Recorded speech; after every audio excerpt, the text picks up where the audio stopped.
Jesús no puso en peligro la verdad para evitar que las personas se ofendieran. La trampa de Satanás. Audiolibro de John Bevere. Su respuesta determinará su futuro. La trampa de Satanás.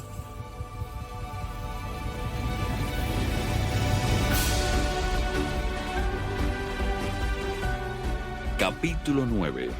La roca que hace caer.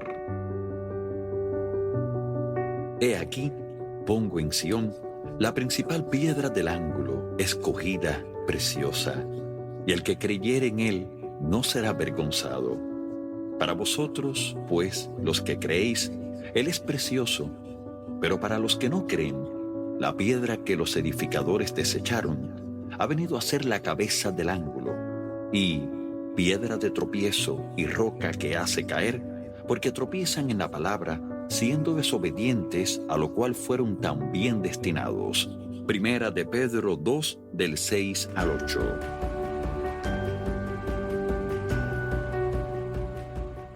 Hoy, el significado de la palabra creer se ha debilitado. Para la mayoría de las personas se ha convertido en el mero reconocimiento de un hecho.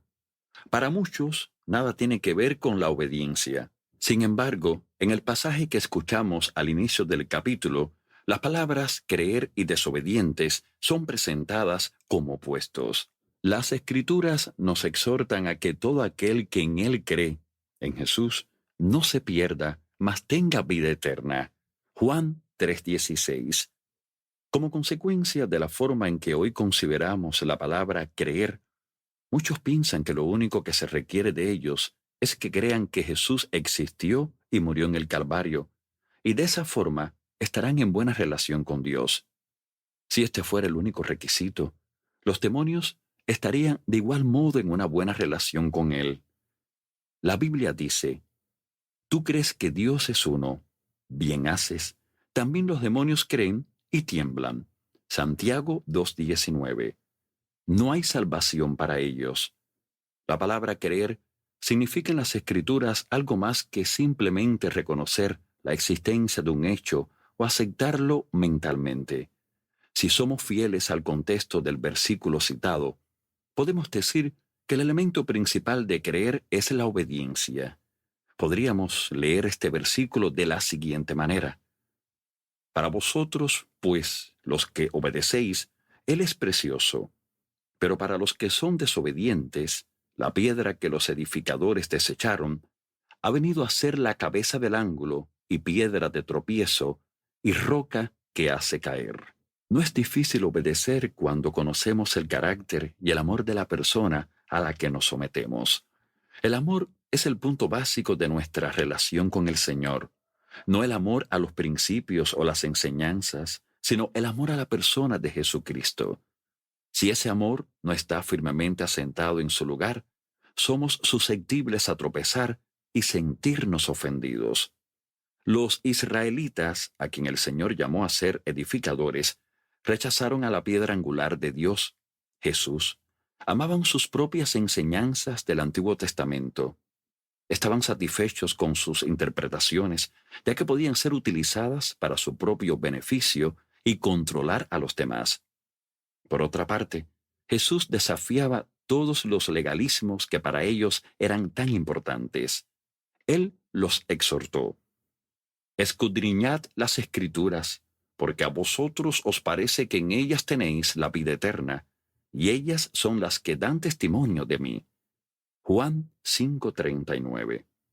Ellos no podían imaginar que desde el principio Dios había deseado hijos e hijas con los cuales poder relacionarse. Deseaban gobernar y reinar. A sus ojos, la ley había cobrado mayor importancia que la relación.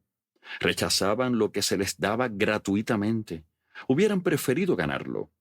Por eso, el don gratuito de Dios, Jesucristo, su esperanza de vida y salvación, se convirtió en una piedra de tropiezo y roca que hace caer para ellos. Simeón profetizó cuando tomó en sus brazos al niño Jesús en el templo: he aquí, Este está puesto para caída y para levantamiento de muchos en Israel. Lucas 2:34. Notemos el tema de la caída y el levantamiento. El que fue dado para traer paz al mundo, acabó trayendo una espada de división para aquellos a quienes fue enviado. Mateo 10:34. Y vida a los que eran víctimas de los edificadores, los ministros de esa época. Jesús y las ofensas. En la escuela dominical muchas veces se representaba a Jesús como el pastor que cargaba en sus hombros a la oveja perdida de regreso al rebaño. O quizá estaba rodeando con sus brazos a los niños mientras los bendecía o sonreía diciendo, «Te amo». Estas figuras son reales, pero no nos dan la imagen completa. Este mismo Jesús denunció a los fariseos que se justificaban a sí mismos. Serpientes, generación de víboras, ¿cómo escaparéis de la condenación del infierno? Mateo 23:33. Él volcó las mesas de los cambistas en el templo y los echó fuera de allí. Juan 2, del 13 al 22. Y le dijo al hombre que deseaba enterrar a su padre antes de seguirle, «Deja que los muertos entierren a sus muertos, y tú ve y anuncia el reino de Dios». Lucas 9, 59 y 60. Y la lista no termina aquí. Si observamos de cerca el ministerio de Jesús, veremos a un hombre que ofendió a muchos mientras ministraba. Veamos algunos ejemplos. Jesús ofendió a los fariseos. En muchas ocasiones, Jesús confrontó y ofendió a estos líderes. Ellos lo enviaron a la cruz porque los había ofendido, lo odiaban. No obstante, Jesús los amaba lo suficiente como para decirles la verdad. Hipócritas, bien profetizó de vosotros Isaías cuando dijo, «Este pueblo de labios me honra, mas su corazón está lejos de mí, pues en vano me honran». Mateo 15, del 7 al 9. Estas palabras los ofendieron. Observemos lo que sus discípulos le preguntaron a Jesús inmediatamente después. Entonces, acercándose sus discípulos, le dijeron, «¿Sabes que los fariseos se ofendieron cuando oyeron esta palabra?» Mateo 15:12. Estudiemos su respuesta. «Toda planta que no plantó mi Padre Celestial será desarraigada. Dejadlos, son ciegos guías de ciegos. Y si el ciego guiare al ciego, ambos caerán en el hoyo». Mateo 15, 13 y 14. Jesús mostró que en realidad las ofensas desarraigarían a quienes no han sido verdaderamente plantados por su Padre. Algunas personas se unen a una iglesia o un grupo ministerial, pero no han sido enviadas por Dios o no son de Dios. La ofensa que se produce cuando se predica la verdad revela sus verdaderos motivos y las hace desarraigarse. Al visitar otras iglesias, he sido testigo de muchos casos en que los pastores se lamentan por las personas que se han ido, ya sea del equipo o la congregación. En la mayoría de los casos, ellas se molestaron porque se predicó la verdad, lo cual las hizo confrontarse con sus estilos de vida. Entonces comenzaron a criticar todos los aspectos de la iglesia y finalmente se fueron. Si los pastores desean retener a todos los que atraviesan las puertas de la iglesia, finalmente tendrán que poner en peligro la verdad. Si predicas la verdad, les digo, ofenderás a las personas y algunas se desarraigarán y se irán. No te lamentes por ellas, sino continúa alimentando y nutriendo a las que Dios te ha enviado. Algunos líderes evitan la confrontación, temerosos de perder a la gente. Algunos dudan en especial cuando tienen que confrontar a los que aportan mucho dinero a la iglesia o tienen influencia en la congregación o la comunidad. Otros temen herir los sentimientos de alguien que quizá ha estado con ellos durante mucho tiempo. Como consecuencia, estos pastores pierden la autoridad dada por Dios para proteger y alimentar a las ovejas que les han sido confiadas. Cuando entré por primera vez al pastorado, un hombre sabio me advirtió: «No pierdas tu autoridad, u otro te la quitará y la usará en tu contra». Samuel era un hombre de Dios que no puso en peligro la verdad por nadie, ni siquiera por el rey. Cuando Saúl desobedeció a Dios, el Señor le dijo a Samuel que lo confrontara, y él lo hizo. Lamentablemente, Saúl no respondió a la palabra del Señor con un verdadero arrepentimiento. Se sentía más preocupado por lo que los demás pensarían de él. Cuando Samuel estaba por irse, Saúl se aferró a su manto y rasgó un trozo de él. Samuel lo dejó destrozado con estas palabras: Jehová ha rasgado hoy de ti el reino de Israel y lo ha dado a un prójimo tuyo mejor que tú. Primera de Samuel 15:28. Esto no era lo que Samuel deseaba para Saúl. Estaba dolido por él. Lo había ungido como rey, lo preparó para gobernar y dirigió su coronación. Era su amigo personal. Sin embargo, veamos cómo reaccionó Dios ante el dolor de Samuel por Saúl. ¿Hasta cuándo llorarás a Saúl, habiéndolo yo desechado para que no reine sobre Israel? Llena tu cuerno de aceite, y ven, y te enviaré. Primera de Samuel 16:1. Dios le estaba diciendo a Samuel que debía comprender que el amor y el juicio de Dios son perfectos, y así podría continuar bajo la unción con un aceite fresco. Si Samuel volvía a Saúl una vez que Dios lo rechazara, no tendría aceite fresco. Si continuaba lamentándose, no llegaría a ninguna parte.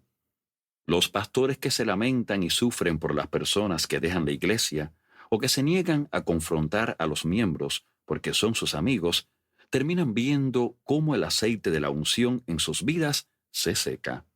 Algunos ministerios mueren y otros simplemente simulan estar vivos. Sin saberlo, han preferido su relación con los hombres por encima de su relación con Dios. La Biblia no registra instancia alguna en que Jesús haya reaccionado ante el hecho de que algunos de sus seguidores lo abandonaron. Su único deleite estaba en hacer la voluntad del Padre, y al hacerlo, beneficiaría a mayor cantidad de personas. Nunca olvidaré aquella vez que estaba predicando en una iglesia denominacional, llena del Espíritu Santo. Habíamos estado ministrando en diferentes iglesias durante casi un año. El primer domingo por la mañana, prediqué un sencillo mensaje que hablaba del arrepentimiento y de regresar al primer amor. Podía sentir que había resistencia, pero sabía que era el mensaje que debía predicar. Después del culto, el pastor me dijo: Dios me ha mostrado lo que usted predicó esta mañana, pero no creí que mi gente estuviera lista para eso. Mi esposa sintió que el Espíritu Santo la impulsaba a preguntarle: ¿quién es el pastor de la iglesia? ¿Usted o Jesús? El pastor dejó caer su cabeza. Es exactamente lo que el Señor me dijo hace un mes. Me dijo que Él sabía lo que ellos podían recibir. Nos contó que una tercera parte de su iglesia eran personas de la vieja guardia que no deseaban ningún cambio en el orden de culto, la música o la predicación. Nosotros lo animamos a ser valiente y obedecer al Señor. Tuvimos 4 reuniones más en la iglesia, cada una más difícil que la anterior. Cuando salimos de la ciudad, sentí como si tuviera una bolsa de arena en el estómago. No entendía qué sucedía. Cada vez hacía más pesada y desagradable. Por lo general, cuando salgo de una iglesia, siento gran gozo en mi corazón. No entendía qué era lo que andaba mal. Cuando finalmente estuve a solas con el Señor, le pregunté: Padre, ¿qué fue lo que hice mal? ¿Por qué tengo esta pesada carga en mi espíritu? ¿Acaso usurpé la autoridad del pastor? Él me dijo simplemente: sacude el polvo de tus pies. Ver Lucas 9:5. Me conmocionó escucharle decir eso. Seguí orando y preguntándole, solo para escuchar como respuesta las mismas palabras: sacude el polvo de tus pies. Por último, obedecí. Mientras terminaba de sacudir la suela de mis zapatos, el peso desapareció y el gozo inundó mi corazón. Nuevamente dije sorprendido: Señor, ellos no me atacaron ni me echaron de la ciudad. ¿Por qué? Él me mostró que los líderes y muchas de las personas del pueblo habían rechazado la palabra que tenía para ellos. «Dales más tiempo, Señor», le pedí. No cambiarían aunque les diera 50 años más. Ya han endurecido sus corazones. Supe que este líder había elegido mantener la paz comprometiendo la verdad en lugar de obedecer a Dios. Su cuerno no estaba lleno de aceite fresco. Tenía la forma sin la sustancia. En otras palabras, aparentaba estar lleno del Espíritu, pero no contaba con el poder ni la presencia de Dios. Luego supe que había renunciado como pastor y que la iglesia es ahora solo una fracción de lo que era. Jesús no se dejaba controlar por los demás. Él decía la verdad, aunque esto implicara una confrontación o finalmente una ofensa. Si deseamos la aprobación de los hombres, la unción de Dios no puede caer sobre nosotros. Debemos proponernos en nuestro corazón hablar la palabra de Dios y hacer su voluntad, aun cuando esto ofenda a otras personas. Jesús ofendió a la gente de su ciudad. Jesús había llegado a su ciudad para ministrar. Sin embargo, no pudo darles la libertad y la sanidad que les había dado a tantos otros. Veamos lo que dijeron allí. ¿No es este el hijo del carpintero?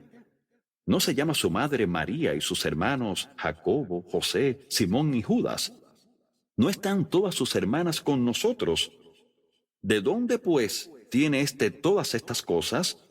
Y se escandalizaban de él. Pero Jesús le dijo: no hay profeta sin honra, sino en su propia tierra y en su casa. Mateo 13, del 55 al 57. Imagínese a estos hombres y mujeres de Nazaret diciendo: ¿quién se cree que es para enseñarnos con autoridad? Nosotros sabemos quién es. Creció aquí, somos mayores que él, pero si no es más que el hijo del carpintero. No ha tenido ninguna capacitación formal. Una vez más, Jesús no puso en peligro la verdad para evitar que ellos se ofendieran. Los de la ciudad estaban tan molestos que intentaron matarlo echándolo por un barranco. Lucas 4, del 28 al 30. Aun cuando su vida estaba en peligro, él continuó diciendo la verdad, como necesitamos hombres y mujeres así en el día de hoy. Jesús ofendió a los miembros de su propia familia. Aún los de su propia casa se ofendieron con él. No les agradaba la presión que recaía sobre ellos debido a las cosas que hacía. Les resultaba difícil creer que se comportara de ese modo. Escuchemos. Cuando lo oyeron los suyos, vinieron para prenderle, porque decían: está fuera de sí. Vienen después sus hermanos y su madre, y quedándose afuera, enviaron a llamarle. Y la gente que estaba sentada alrededor de él le dijo: tu madre y tus hermanos están afuera y te buscan. Él les respondió diciendo: ¿quién es mi madre y mis hermanos? Y mirando a los que estaban sentados alrededor de él, dijo: he aquí mi madre y mis hermanos, porque todo aquel que hace la voluntad de Dios, ese es mi hermano, y mi hermana, y mi madre. Marcos capítulo 3, versículo 21 y del 31 al 35. Su propia familia pensaba que Jesús estaba loco. Observemos que la Biblia dice que estaban dispuestos a tomarlo bajo custodia. Marcos identifica a esos familiares como la propia madre y los hermanos de Jesús, que luego lo encontraron predicando en la casa de otra persona. El Evangelio de Juan dice: ni aun sus hermanos creían en él. Juan 7:5. Muchos no han comprendido que Jesús fue rechazado por aquellos que le eran más cercanos. Sin embargo, él no buscaba la aceptación de su familia. No podía ser controlado por los deseos de las personas. Él cumpliría el plan del Padre, contara o no con la aprobación de los demás. He visto a muchos, especialmente parejas casadas, que no siguen a Jesús por miedo a ofender a su cónyuge o a los miembros de su familia. Como consecuencia de ello, se apartan o nunca llegan a alcanzar el potencial pleno de su llamado. Cuando nací de nuevo, todos los miembros de mi familia eran católicos y no compartían mi entusiasmo por la fe que había hallado. Mi madre, en particular, Estaba muy molesta por mi decisión de dejar la iglesia en la que me había criado. Ellos son preciosos católicos que aman a Dios, pero yo sabía que Dios me estaba llamando fuera de allí. Un segundo golpe fuerte fue cuando anuncié mi decisión de entrar al ministerio. Acababa de graduarme como ingeniero mecánico en la Universidad Purdue y mis padres tenían grandes esperanzas para mí. Yo sabía lo que el Señor deseaba y sabía que ofendería a los que estaban más cerca de mí. Durante varios años fue una situación muy incómoda. Hubo muchos malentendidos. No obstante, había decidido que por más que se molestaran conmigo, seguiría a Jesús. Al principio traté de atosigarlos con el Evangelio. Les dije que no eran salvos solo por asistir a misa. Los llevé al límite. Sin embargo, no era sabio hacer eso. Luego Dios me indicó que viviera la vida cristiana frente a ellos y permitiera que vieran mis buenas obras. Aún así, no cedí ante ellos a fin de complacerlos. Hoy mis padres me apoyan mucho y mi abuelo, quien más batalló conmigo, fue gloriosamente salvo a la edad de 89 años, 2 antes de su muerte. La madre y los hermanos de Jesús quizá creyeron que estaba loco. No obstante, debido a que Jesús obedeció al Padre, finalmente todos fueron salvos y estuvieron en el aposento alto el día de Pentecostés. Santiago, su medio hermano, se convirtió en el apóstol líder de la iglesia de Jerusalén. Si comprometemos lo que Dios nos dice para complacer a nuestros familiares, perderemos el aceite fresco de la unción en nuestras vidas y seremos un obstáculo para que ellos sean libres. Jesús ofendió a sus propios colaboradores. En un capítulo anterior, hablamos en detalle del punto de vista de los discípulos cuando Jesús los ofendió. Veámoslo de nuevo, esta vez desde la perspectiva de Jesús. Al oírlas, muchos de sus discípulos dijeron: «Dura es esta palabra. ¿Quién la puede oír?». Sabiendo Jesús en sí mismo que sus discípulos murmuraban de esto, les dijo: «¿Esto os ofende?». Desde entonces muchos de sus discípulos volvieron atrás y ya no andaban con él. Juan 6, del 60 al 61 y 66. Ya las cosas andaban bastante mal como estaban. Los líderes religiosos planeaban su muerte. La gente de la ciudad donde había crecido lo rechazaba. Su familia pensaba que estaba loco. Para agregar más presión, muchos de sus propios colaboradores lo abandonaron ofendidos. Sin embargo, aún así, Jesús no cedió. Simplemente les dijo a los que quedaban que eran libres de irse si así lo deseaban. Lo único que le importaba era cumplir el plan del Padre. Él no habría cambiado su actitud, aunque todos lo hubieran dejado solo aquel día. Estaba decidido a obedecer a su Padre. Jesús ofendió a algunos de sus amigos más cercanos. Estaba entonces enfermo uno llamado Lázaro, de Betania, la aldea de María, y de Marta su hermana. María, cuyo hermano Lázaro estaba enfermo, fue la que ungió al Señor con perfume y le enjugó los pies con sus cabellos. Enviaron, pues, las hermanas para decir a Jesús: «Señor, he aquí el que amas está enfermo».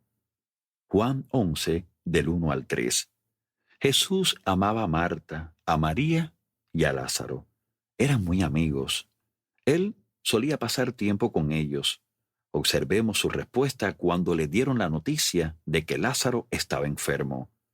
Cuando oyó, pues, que estaba enfermo, se quedó 2 días más en el lugar donde estaba. Juan 11:6. Jesús sabía, por revelación, que la enfermedad de Lázaro terminaría en muerte. Era algo muy serio. Con todo, se quedó donde estaba 2 días más. Cuando finalmente llegó a Betania, Lázaro ya estaba muerto. Tanto Marta como María le dijeron: «Señor, si hubieses estado aquí, mi hermano no habría muerto». Juan 11, 21 y 32. En otras palabras, ¿por qué no viniste de inmediato? Podrías haberlo salvado. Lo más probable es que ambas hermanas estuvieran algo ofendidas. Enviaron a un mensajero para darle la noticia, pero él retrasó su llegada 2 días. Jesús no respondió como ellas lo esperaban. No dejó todo lo que estaba haciendo. En cambio, siguió la guía del Espíritu Santo. Esto era lo mejor para todos. No obstante, en ese momento parecía como si Jesús se mostrara apático, como si no le importara la situación. Muchas veces los ministros son controlados por su congregación. Creen que tienen que hacer todo lo que la gente les pide. Un miembro de la junta de una iglesia llena del Espíritu Santo que había perdido su pastor me dijo cierta vez: queremos un pastor que satisfaga nuestras necesidades, que venga a mi casa a las 8 de la mañana y se tome un café conmigo. Yo pensé, lo que ustedes desean es una compañía social, alguien que puedan controlar, no alguien a quien el Espíritu de Dios controle. Luego supe que esta iglesia había cambiado de pastor 4 veces en un año. Cuando yo era pastor de jóvenes, un jovencito vino a verme cuando ya hacía 6 meses que era su líder. ¿Quieres ser mi compañero? Mi último pastor de jóvenes era mi compañero, me preguntó. El pastor de jóvenes que había estado en esa iglesia antes que yo era muy sociable con los jóvenes. Participaban juntos en muchas actividades. Yo sabía lo que este jovencito estaba pidiéndome. Básicamente era lo mismo que el miembro de aquella iglesia pedía de su pastor. En mi respuesta a este jovencito, cité Mateo 10:41, donde Jesús dice: el que recibe a un profeta por cuanto es profeta, recompensa de profeta recibirá. Y el que recibe a un justo por cuanto es justo, recompensa de justo recibirá. Tú tienes muchos compañeros, ¿verdad? Le pregunté. Sí, respondió. Pero tienes un solo pastor, ¿no es así? Sí. ¿Quieres recompensa de pastor de jóvenes o recompensa de compañero? Porque la forma en que me recibas determina lo que recibirás de Dios, le dije. Él comprendió lo que yo deseaba decirle. Quiero una recompensa de pastor de jóvenes. Muchos ministros temen que si no cumplen con las expectativas de su congregación, herirán sus sentimientos y perderán su apoyo. Están atrapados por el temor de ofender a los demás. Son controlados por su congregación, no por Dios. Como consecuencia, en sus iglesias o congregaciones se logran muy pocas cosas de valor eterno. Jesús ofendió a Juan el Bautista. Aún Juan el Bautista tuvo que enfrentar la tentación de sentirse ofendido con Jesús. Los discípulos de Juan le dieron las nuevas de todas estas cosas, y llamó Juan a 2 de sus discípulos y los envió a Jesús para preguntarle: ¿eres tú el que había de venir o esperaremos a otro? Cuando pues los hombres vinieron a él, dijeron: Juan el Bautista nos ha enviado a ti para preguntarte: ¿eres tú el que había de venir o esperaremos a otro? Lucas 7, del 18 al 20. Espera un momento. ¿Por qué le pregunta Juan a Jesús si él es el que había de venir, el Mesías? Juan fue quien le preparó el camino y anunció su llegada. El siguiente día vio Juan a Jesús que venía a él y dijo: He aquí el Cordero de Dios que quita el pecado del mundo. Juan 1:29. Él fue el que señaló: ese es el que bautiza con el Espíritu Santo. 1:33. Y llegó a afirmar: es necesario que él crezca, pero que yo mengüe. 3:30. Juan era la única persona que realmente sabía quién era Jesús en ese momento. Ese conocimiento aún no le había sido revelado a Pedro. ¿Por qué? Entonces pregunta si Jesús es el Mesías o debe esperar a otro. Póngase en su lugar. Usted ha sido el hombre que está en el centro mismo de lo que Dios está haciendo. Multitudes de personas han recibido su ministerio. Tiene el programa evangelístico más comentado en la nación. Ha vivido toda su vida negándose a sí mismo. Ni siquiera se ha casado para aprovechar al máximo su llamado. Ha vivido en el desierto, comiendo langostas y miel silvestre, ayunando con frecuencia. Ha combatido a los fariseos y ha sido acusado de estar poseído por los demonios. Toda su vida la ha pasado preparando el camino para el Mesías que vendría. Ahora usted está en prisión. Hace ya tiempo que está encerrado. Muy pocas personas van a visitarlo, porque la atención del pueblo que usted preparó está vuelta hacia Jesús de Nazaret. Aún sus propios discípulos se han unido a ese hombre. Solo quedan unos pocos que le sirven a usted. Cuando vienen a verlo, le cuentan los relatos de la clase de vida que este hombre y sus seguidores llevan, tan diferente de la suya. Comen y beben con cobradores de impuestos y pecadores, quebrantan el día de reposo y ni siquiera ayunan. Usted se pregunta, yo vi al Espíritu descender como paloma sobre él. Sin embargo, ¿es este el comportamiento de un Mesías? La tentación de sentirse ofendido aumenta mientras mayor es el tiempo que pasa en la prisión. Este hombre, al que le he dedicado toda mi vida, a fin de prepararle el camino, ni siquiera ha venido a visitarme en la cárcel. ¿Cómo puede ser? Si es el Mesías, ¿por qué no me saca de esta prisión? Yo no he hecho nada malo.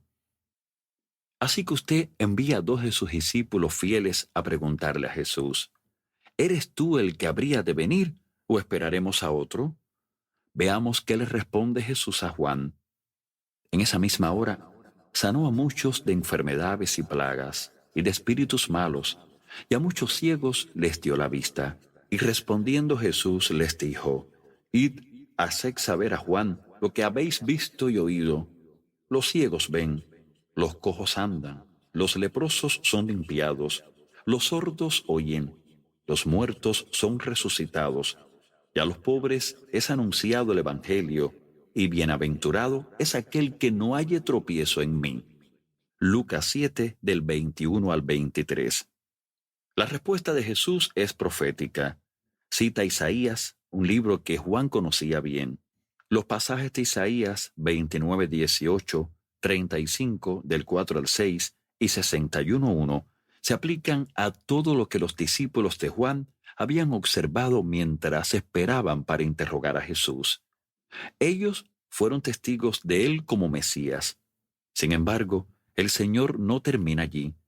Él agrega, bienaventurado es aquel que no halle tropiezo, motivo de ofensa en mí.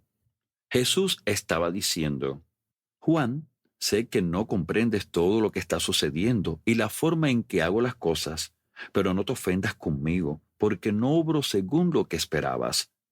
Estaba instando a Juan a no juzgar según su propia comprensión de lo que Dios había hecho en el pasado y en su propia vida y ministerio. Juan no conocía la imagen completa del plan de Dios, de la misma manera que hoy nosotros no la conocemos. Jesús estaba alentando a Juan, diciéndole, has hecho lo que se te ordenó, tu recompensa será grande. Solo evita ofenderte por mi causa.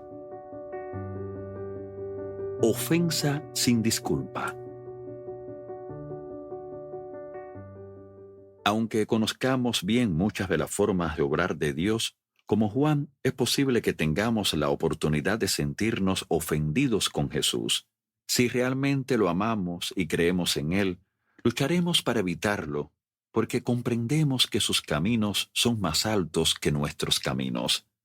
Además, si obedecemos al Espíritu de Dios, muchas personas se sentirán ofendidas con nosotros.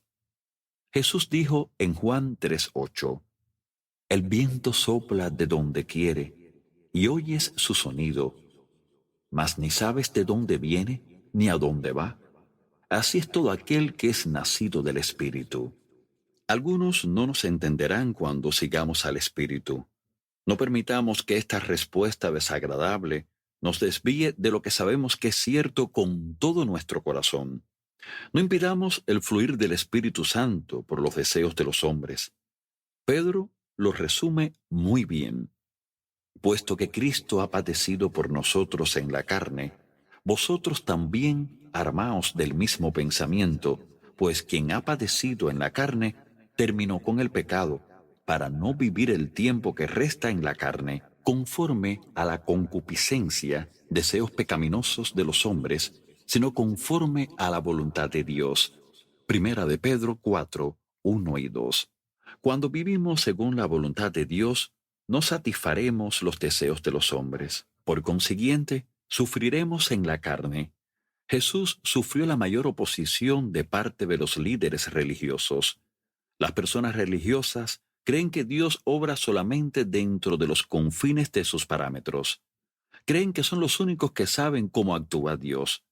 Si el Maestro ofendió a los religiosos porque se dejaba guiar por el Espíritu hace 2000 años, hoy sus seguidores seguramente también los ofenderán.